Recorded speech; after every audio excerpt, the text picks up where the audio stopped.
Hello mga ga, 'pag nag-create po talaga yung mga anak ko dito, hindi na po ako nagpabili sa labas kaya ako na lang po yung gumawa. At syempre habang gumawa tayo ay bibidyuhan po natin para mai-upload din tayo. Itong gagawin natin ngayon ay hindi ito masyadong matamis kasi yung isang lata lang po ng cream densada yung gagamitin natin dito. Gagamit nga lang tayo dito ng 1 can ng cream densada or 410 ml. At kailangan ito ay naka-chilled na bago po natin gamitin. At kailangan na simutin lang po natin. At gagamit lang po tayo dito ng 1 pack ng all-purpose cream or 250 ml. At kailangan na ito ay naka-chilled na din bago po natin gamitin. At batihin lang po natin ito sa ating mga hand mixer ng mga 5 to 7 minutes hanggang sa ito'y umalsa.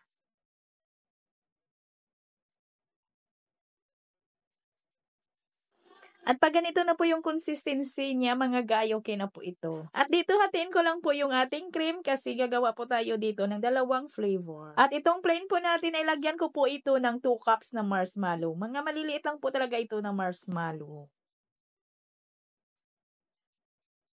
At dito mga ga, may na-arrange na po tayo ng Graham's crackers. At sinapinan ko lang ng parchment paper yung ating lagayan.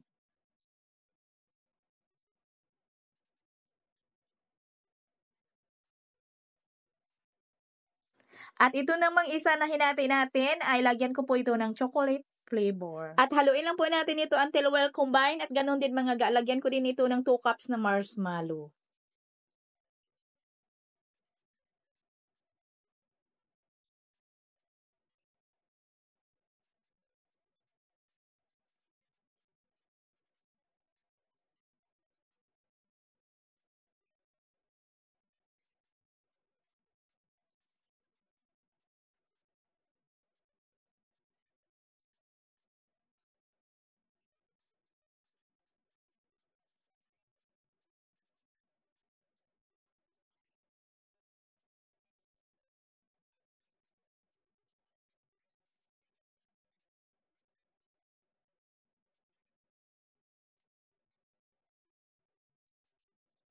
At pagkatapos nito ay ilagay po natin ito sa ating pinaka-freezer ng overnight. At pagka kinabukasan, ito na matigas na po yung ating marshmallow Graham bars.